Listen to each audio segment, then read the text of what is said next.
Oral questions. Honorable Leader of the Opposition. The Opposition. We'll keep the car on the right side of the road, Mr. Speaker. Monsieur le Président. Mr. Speaker, after 8 hours of Let's go, Pierre. Of this Prime Minister, we see the cost of living going up. The National Payroll Institute has indicated that 63% are spending all their paychecks, and 30% of Canadians are spending more than their pay every month. This is a national emergency. Will the government finally refund the taxes they've charged so that Canadians can keep their homes and feed themselves? The Right Honourable Prime Minister. We hear the concerns of Canadians and we are taking action. This is what we're going to do. We're going to make sure that thousands of new homes are built. Thanks to our scrapping of the GST on new construction, we're creating thousands of good jobs for the middle class, and we're taking care of the environment with projects like the Northvolt factory in Quebec. We're also taking action to stabilize grocery prices, and we will continue to work every day to make Canadians' lives more affordable. The Honourable Leader of the Opposition. This Prime Minister is not worth the cost. He has increased taxes and inflationary deficits that are causing food prices to rise. And last month, he announced amid great fanfare that he was going to take action by Thanksgiving to bring down prices. But now we're realizing that it can cost up to $100 for a turkey. Will he reduce the cost of turkey before Thanksgiving in 6 days? The Right Honourable Prime Minister.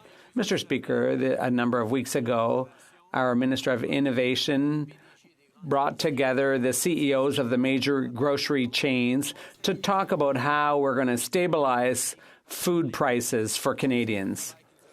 This is work that we will keep working on to make sure that Canadians can afford groceries this weekend and for all weekends to come. At the same time, we're taking steps like we did with the grocery rebate, like we did with childcare subsidies, and we will always be there to help make life more affordable for Canadians. The Honourable Leader of the Opposition. Is not worth the cost. According to the National Payroll Institute, there is a, quote, financial storm gathering.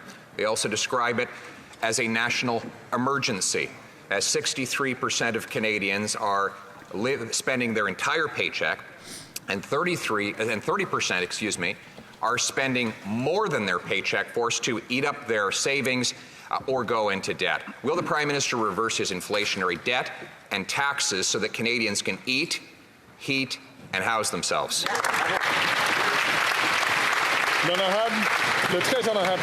The Right Honourable Prime Minister. So we shouldn't be investing to have Canadians' backs through the pandemic, that we shouldn't be there for families. And they continue to say we shouldn't be sending low and middle income Canadians support to send their kids to the dentist. We're going to continue to be there for Canadians because we know people are facing challenging times because of the global context. That's why we're building thousands more homes by cutting the GST on construction of new apartments. We're creating thousands of good middle class jobs and cleaning our environment with projects like Northvolt in Quebec. And we're making life more affordable for Canadians by working to stabilize grocery prices and having delivered the grocery rebate. We've got lots more to do, and we're going to keep doing it for Canadians. Hear, hear.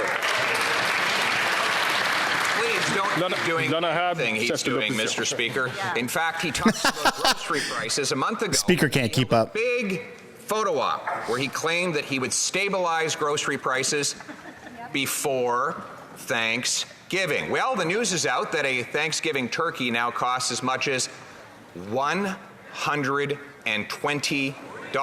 for one. Wow. Wait, what? It is now 6 days until Thanksgiving. Will the Prime Minister promise to bring the price of turkey down to normal levels before people eat the turkey on Monday? I swear to God, a turkey used to be like $50. I would like to remind members to please wait until the speakers recognize them before starting your Yo, bro, shut up. question. You're too slow. Prime Minister. Sit down. Mr. Speaker, a number of weeks ago, our Minister of Industry brought together the heads of all the large grocery chains in Canada to address directly the challenges that Canadians facing around high food prices. It is not right that Canadians be as squeezed as they are right now, and that's why we're taking action. We continue to also take action on investing in housing as Canadians need more and more supply, which is why we've eliminated the GST on new rental construction, why we've incentivized communities to move forward on greater densification. We're continuing to respond to the needs of Canadians. The Honourable Leader of the Opposition. That wasn't his promise. His promise wasn't to have meetings and to read off talking points. His promise was an affordable Thanksgiving. Well, Thanksgiving is now 6 days away, and turkeys are going for $120, Mr. Speaker. $120 at some outlets. Canadians cannot afford to eat. That's insane. Themselves. So can he tell us, given that it was his promise to create an affordable Thanksgiving dinner, how much will that dinner cost an average family of 4 this Monday? How much? Oh my God. Mr. Speaker, as we've seen consistently, Canadians are facing real challenges. That is why we have consistently stepped up with measures to support Canadians, whether it's bringing in a reduction of 50% on childcare, which Conservatives campaigned against, that has saved thousands of dollars a year to many families, whether it's moving forward with a grocery rebate, whether it's moving forward with dental benefits for low-income and middle-income families that can't offer those to their kids. These are things that Conservatives voted against. We will continue to be there. We're working with the large grocery companies to increase competition and stabilize food prices. The Honourable Member for Thornhill. Oh, let's go, Melissa. Prime Minister just 3 years ago, he told people to keep borrowing while his government kept spending. Now, the number of Canadians saying they're facing financial stress has jumped 20% in a single year. The National Payroll Institute found that 63% of working Canadians said they had nothing left at the end of the month, and 30% spend more than they make. They are calling it a national emergency. So when will they finally balance the budget so interest rates can come down and Canadians can keep more of their own money?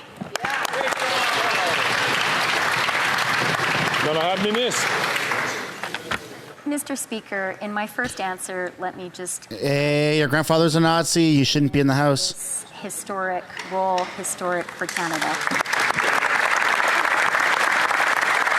It's all about color with these people. Conservatives recite trite and misleading talking points. Our government is acting for Canadians. With Bill C-56, we are getting more homes built by lifting the GST on purpose-built rental, and we are acting to stabilize grocery prices with historic changes to competition law that will bring competition to the grocery sector.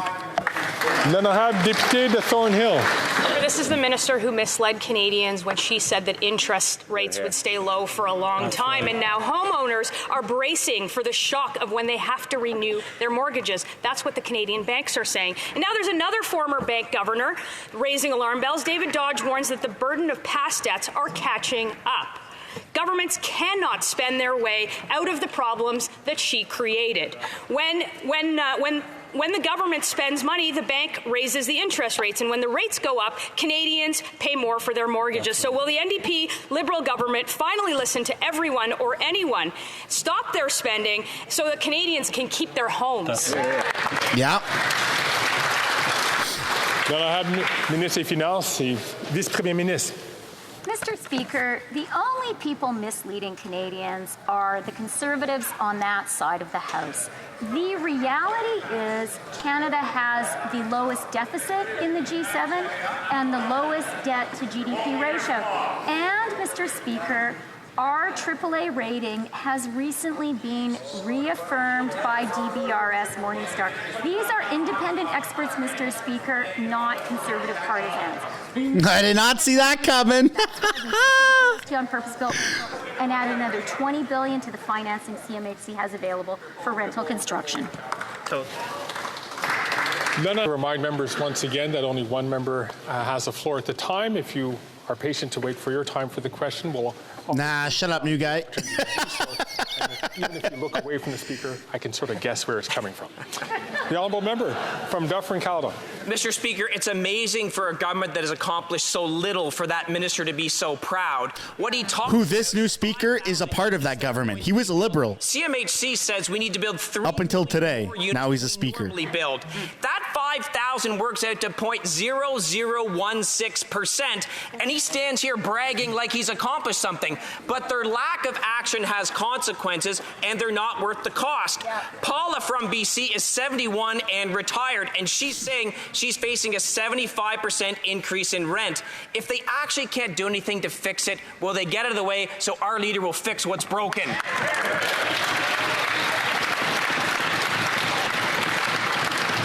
The Honourable Minister. Mr. Speaker, with great respect, my honourable colleague deeply mischaracterizes both the nature of the plan and the impact that it's going to have. He's clearly only reading one sub-bullet when he's looking to the measures that will build 5,000 homes. I'd point him to the estimates that the cut on GST for apartment construction in this country would have, showing that we expect to see up to 300,000 homes built. I point him to the recent change to the Canada Mortgage Bond Program, which is going to add 30,000 homes a year over the next decade, 300,000 homes. Mr. Speaker, I could continue on, but if he actually reviews the measures we have put together in their totality, he will see it dwarfs the effort they're putting forward.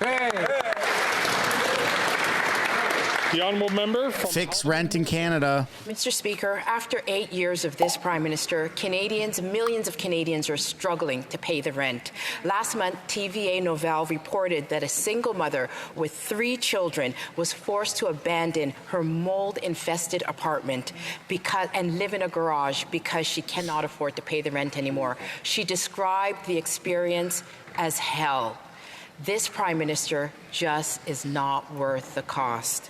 What is this NDP, Liberal government, going to say to this single mother of 3 who cannot afford to pay the rent anymore and who's descending into depression?